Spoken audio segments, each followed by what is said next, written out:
Hi, and welcome to the Child Care Aware of Minnesota Legislative Update for activity through Friday, February 7th. My name's Ann McCully, Executive Director of Child Care Aware, and I bring you these video updates each week to catch you up on any action taken in committee or on the floor that relate to child care or early childhood. You can also check our website for our bill tracker. We do keep track of any bills that again impact child care, early childhood, school age care, and we do post those each week in tandem with these reports on Tuesdays. The big news out of the legislature last week was that we do have a deal in the House. If you recall, there had been an impasse for the first 3 weeks of session while the House was fairly divided over the lack of a quorum. Now they have reached behind the scenes agreements. Representative Hortman and Representative Demuth negotiated a deal that was announced late last week. The House was able to convene for the first time and things are rolling. So I'll just top line for you some of the pieces of that deal. First of all, there was an agreement to allow Representative Demuth to be elected as the speaker for the remainder of the biennium, and that took place on Thursday. In turn, however, Republicans will not contest the seating of Representative Tabke.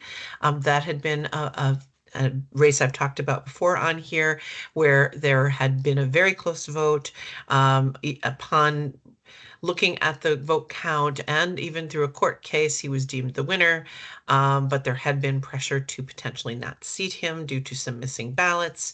And ultimately, with the judge ruling that he is the approved winner, the Republicans have agreed not to contest that now. So he will be seated. We also have the agreement for now that, well, until March 11th, when there's a special election for an open seat in Roseville, there is a temporary one-seat majority in the GOP and the Republican Party. So they will chair the committees starting next week and until that special election. However, if that special election is won by a Democrat, we revert to a tie, and there will be what we anticipated back before session started, co-chairs and co-vice chairs. So one Democrat, one Republican chair, and the same for the vice chair. So power sharing agreement that had been struck prior to session. In the meantime, that extra Democrat, if you will be seated, but as a non-voting member so that they can stay up to speed on the hearings and the information and jump in should the DFL prevail in that race. That person is most likely going to be seated around March 17th. So for the next 5 weeks or so, it will be Republican control of the committees.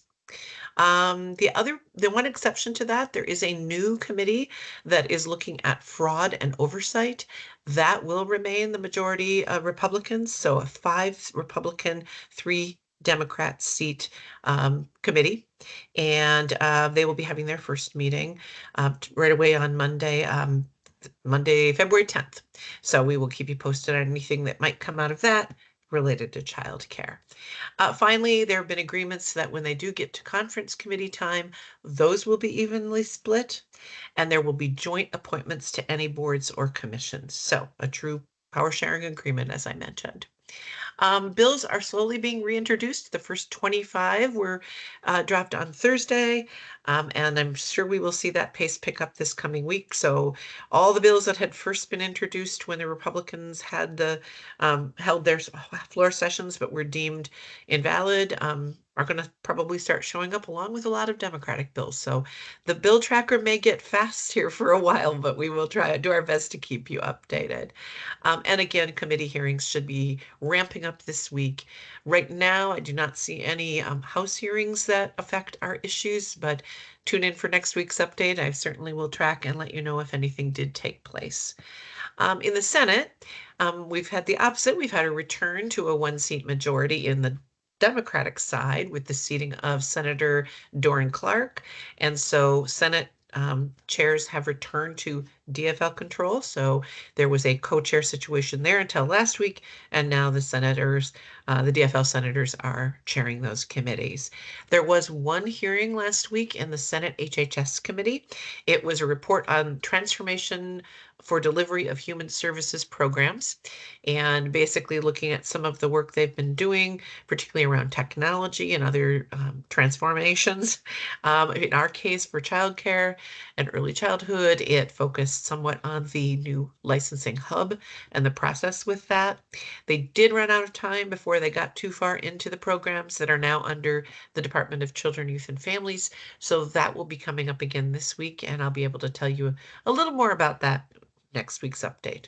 Finally, it is looking like the budget forecast date may be on March 6th. I mentioned last week that with all the uncertainty, certainly in the federal level, but even in Minnesota, and the ripple effect from that, it was difficult to figure out when the budget forecast might happen.